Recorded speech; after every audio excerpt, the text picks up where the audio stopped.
नमस्कार विद्यार्थी मित्रांनो, स्वागत आहे आपले यूट्यूब चॅनल ज्याचं नाव आहे मोहित मोटिवेटेड एक्झाम चॅनल. आज आपण बघणार आहोत महा-टी म्हणजे महाराष्ट्र राज्य शिक्षक पात्रता परीक्षा पेपर 1 आणि पेपर 2 मधील बालमानसशास्त्र आणि अध्यापनशास्त्र या विषयाशी निगडीत असणारे काही महत्त्वाचे प्रश्न.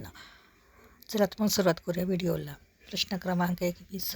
व्यक्तीच्या अंतर्गत शारीरिक प्रक्रिया कोणत्या स्वरूपाच्या असतात अशी जिज्ञासा सातत्याने असणारा विद्यार्थी पुढील शिक्षण घेऊन कोण बनण्याची शक्यता आहे? पर्याय अभिनेता, कवी, शल्यचिकित्सक, वाचक. तर याचे योग्य उत्तर आहे पर्याय क्रमांक क, शल्यचिकित्सक. प्रश्न क्रमांक 22. प्रज्ञावान किंवा प्रतिभाशाली विद्यार्थ्यांसाठी खालीलपैकी कोणते कार्य सर्वाधिक उपयुक्त ठरेल? कार्य दिलेली आहेत. शालेय सहलीचे अहवाल लेखन करणे, दिलेल्या संकल्पनावर आधारित मौलिक नाटक तयार करणे, पाठ्यपुस्तकात दिलेले सर्व प्रश्न सोडवणे, शिक्षक दिनाच्या दिवशी अध्यापन करणे. तर याचे योग्य उत्तर आहे पर्याय क्रमांक ब, दिलेल्या संकल्पनावर आधारित मौलिक नाटक लिहिणे. प्रश्न क्रमांक 23. वर्गामधील अध्यापनादरम्यान शिक्षक विद्यार्थी समोरील संबंध कसे असावे? तर शिक्षकांचे आणि विद्यार्थ्यांचे संबंध दिले आहेत. पर्यायामध्ये भेदपूर्ण, मैत्रीपूर्ण, मार्गदर्शक व अलिप्त. पर्याय फक्त 2, 3, 4, फक्त 2 आणि 4, फक्त 2 आणि 3, 1, 2, 3, 4. तर याचे योग्य उत्तर आहे पर्याय क्रमांक क, 2 आणि 3. तर शिक्षकाचे विद्यार्थ्यांचे संबंध हे मैत्रीपूर्ण आणि मार्गदर्शक असावे. प्रश्न क्रमांक 24. प्रज्ञान विद्यार्थ्यांशी संबंधित समृद्धीकरण कार्यक्रम म्हणजे एक्सेलेरेशन म्हणजे रिकामी जागा. पर्याय आहे बुद्धिमत्ता प्रगतीनुसार पुढील वर्गात जाण्याची संधी द्यावी, स्वयं अध्ययन कार्य अधिक दिले जावे, शैक्षणिक कार्यक्रमात नेतृत्व देणे, सहशालेय उपक्रमास अधिक संधी देणे. तर याचे योग्य उत्तर आहे पर्याय क्रमांक बुद्धिमत्ता प्रगतीनुसार पुढील वर्गात जाण्याची संधी द्यावी. प्रश्न क्रमांक 25.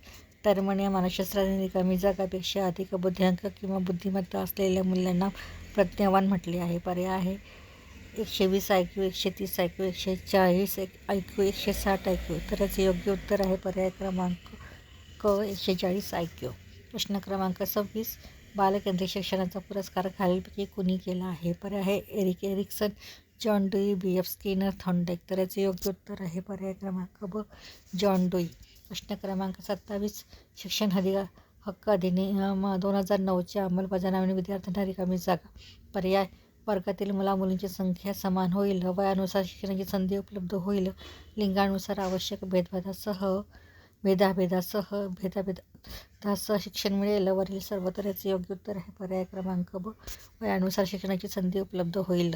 प्रश्न क्रमांक 28. विद्यार्थ्याला संकल्पनांचे होणारे आकलन खालीलपैकी विकासाच्या कोणत्या सिद्धांताशी निगडीत आहे? विद्यार्थ्याचे संकलन आकलन दिलेले आहे. पर्यायामध्ये पर्याय काय आहे? विकासाप्रमागत होतो, विकासाच्या क्षेत्रांच्या संकल्पनावर प्रभाव पडतो, विद्यार्थ्यातील जिज्ञासा प्रयत्न संकल्पना आकलनासाठी महत्त्वाची असते. पर्याय आहे फक्त 1, फक्त 2 आणि 3, फक्त 1 आणि 3, 1, 2, 3. तर याचे योग्य उत्तर आहे पर्याय क्रमांक ड, 1, 2 आणि 3. प्रश्न क्रमांक 29. प्रज्ञावान बालके ही रिकामी जागा. पर्याय सामान्यतः शिक्षकांना नापसंत करतात, शारीरिकदृष्ट्या कमजोर असून सामाजिक आंतरक्रिया मागे राहतात, अभिरुचीनुसार कोणत्याही क्षेत्रात श्रेष्ठ कामगिरी करू शकतात, सामान्यतः शाळेत जाण्याचा कंटाळा करतात. तर याचे योग्य उत्तर आहे पर्याय क्रमांक क, अभिरुचीनुसार कोणत्याही क्षेत्रात श्रेष्ठ कामगिरी करू शकतात. प्रश्न क्रमांक 30. वर्गामधील भिन्न वयोगट असलेल्या विद्यार्थ्यांशी संबंध ठेवताना शिक्षकाला खालीलपैकी कशाचे ज्ञान असणे सर्वात जास्त आवश्यक असते? पर्याय आहे त्यांच्या पालकांचा व्यवसाय, त्यांच्या सामाजिक व आर्थिक स्थिती, सांस्कृतिक पार्श्वभूमी आणि त्यांच्या विकासाची अवस्था. तर याचे योग्य उत्तर आहे पर्याय क्रमांक ड, त्यांच्या विकासाची अवस्था.